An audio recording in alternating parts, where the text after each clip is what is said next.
নমস্কার বন্ধুরা, আজকে একটি সোলার সিস্টেম নিয়ে আলোচনা করব।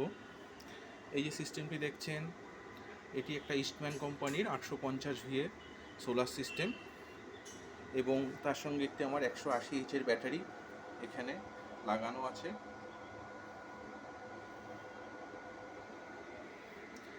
এই ইস্টম্যানের সিস্টেমটি আমি লাস্ট 10 দিন যাবৎ ব্যবহার করছি। একটি সুন্দর ইনভার্টার সিস্টেম। এটিতে সামনে একটি অন অফ সুইচ আছে, একটি ডিসপ্লে দেওয়া আছে এবং পিছনে কিছু সুইচ আছে যেগুলি পরে আপনাদের সঙ্গে সেটি বিষয়ে আলোচনা করছি। এটি ইস্টম্যানের 850V ইনভার্টার। কোম্পানি বলছে 850V আপনি ব্যবহার করতে পারবেন। আমি 850 ওয়াট লোডই ব্যবহার করে দেখেছি। ইনভার্টারটি সুন্দর পারফরমেন্স এবং এই ইনভার্টারটিতে আপনি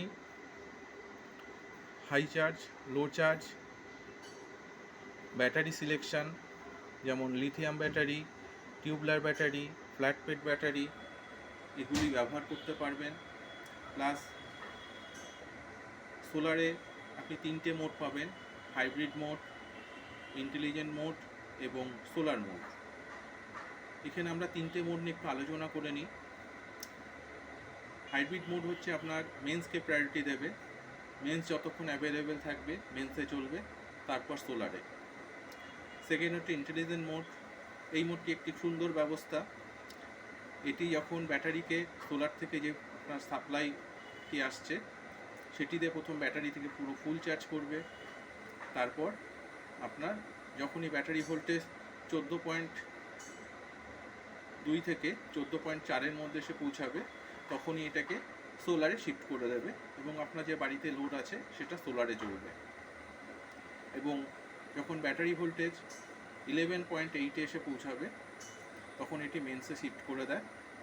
কারণ 11.8 আসার পর যে পরিমাণ চার্জ ব্যাটারিতে স্টোর থাকবে সেটি ঘন্টা দুয়েক আপনি ইনভার্টারটি বিদ্যুৎ না থাকলেই ব্যবহার করতে পারবেন।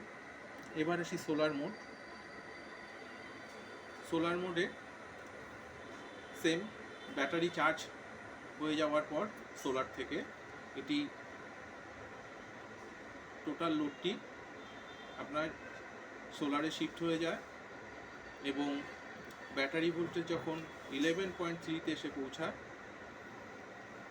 তখন সেটি আবার মেন্সে চেঞ্জ হয়ে যায়। যদি 11.3 ভোল্টেজে যখন পৌঁছাবে ব্যাটারি থেকে আপনি বেশি ব্যাকআপ পাবেন না, বড় জোর 40 মিনিটস আপনি ব্যাকআপ পাবেন এবং এক্ষেত্রে বিদ্যুৎ সাশ্রয়টি বেশি হয়। এটিতে আরেকটি বিশেষ ব্যবস্থা আছে, গ্রিড চার্জ এনাবেল এবং ডিসেবল। এটি একটি সুন্দর ব্যবস্থা।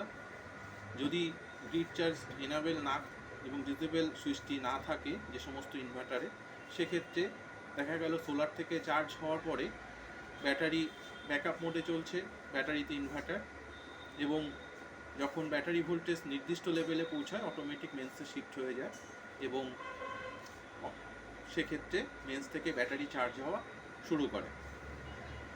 সেক্ষেত্রে একটি অসুবিধা হচ্ছে, একটি 150H ব্যাটারি মেন্স থেকে চার্জ হতে 2 ইউনিট আপনার পাওয়ার কনজামশান হয়। সেক্ষেত্রে আমাদের কোনো সাশ্রয় হয় না। যদি আমরা মেন চার্জ বা গ্রিড চার্জ ডিসেবল অপশানটি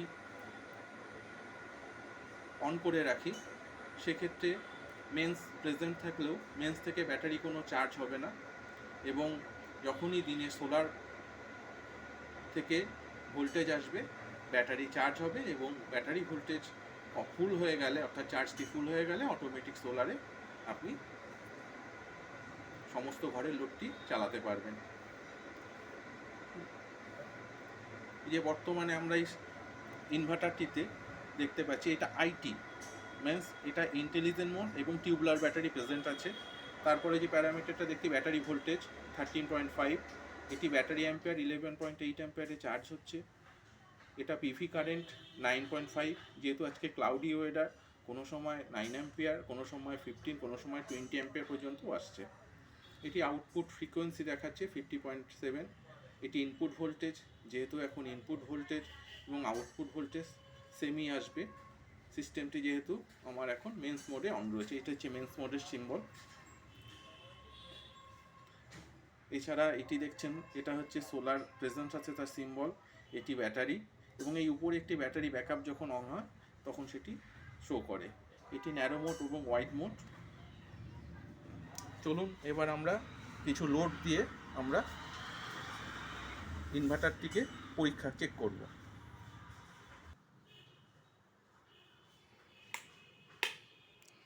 এটি একটি 20 ওয়াটের সিএফএল ল্যাম্প এবং একটি 40 ওয়াটের টিউব। এই হচ্ছে 40 ওয়াটের টিউব এবং একটি সিলিং ফ্যান, এবং আরেকটি সিলিং ফ্যান ওপাশে চলছে আমার, একটি 48 ইঞ্চি সিলিং ফ্যান। এবার আমরা দেখি, আমরা মেন্স প্লাগটিকে ডিসকানেক্ট করছি, দেখা যাক আমার ইনভার্টারে কত পার্সেন্ট লোড কি শো করছে ডিসপ্লেতে। এই সিম্বলটি হচ্ছে ব্যাকআপ মোড। এটা পিভি কারেন্ট অর্থাৎ সোলার থেকে যে কারেন্ট আসছে, এটা আউটপুট ভোল্টেজ 215, আউটপুট ফ্রিকোয়েন্সি, যেহেতু ইনপুট ভোল্টেজ এখন প্রেজেন্স নেই সেই জন্য এটিকে 0 শো করছে। এটি টোটাল লোড এখন 23% লোড এখন আমার শো করছে। চলুন এবার আমার সোলার প্যানেলটাকে আমরা দেখে নিই। এটি এখন টোটাল সোলারেই চলছে, ব্যাটারি 1.3 অ্যাম্পিয়ারে চার্জ হচ্ছে, যেহেতু ঘরের লোড যেটা 23% দেখলেন সেটি সোলার থেকেই নিচ্ছে, এবং ব্যালেন্স যে এক্সট্রাটা সেটা দিয়ে ব্যাটারি চার্জ হচ্ছে। এই হচ্ছে পিছনে আমার সোলারের টার্মিনাল দুটো এই সকেটে কানেক্ট করা হয়েছে। এখান থেকে নিয়ে এই ওয়্যার দিয়ে, এটা 10² mm ওয়্যার, এটা দিয়ে আমরা উপরে পাঠানো হয়েছে। চলুন এবার উপরে গিয়ে আমরা প্যানেলগুলিকে দেখব। এই নিচ থেকে 10² mm তারটি এসে এই হচ্ছে আমার সোলার প্যানেল। 165 ওয়াটে 3টে সোলার প্যানেল এখানে ইনস্টল করেছি আমি, একটি জাং সোলার এবং 2টি লুমিনাসের, 3টেই 165 ওয়াট করে আছে। এটা দেখুন জাং সোলারের সোলার প্যানেল। লাস্ট 3 বছর ধরে আমি প্যানেলগুলি ইউজ করছি, সুন্দর পারফরমেন্স। মানে এর আগে আমি সুকামের একটি সোলার ইনভার্টার ইউজ করছি।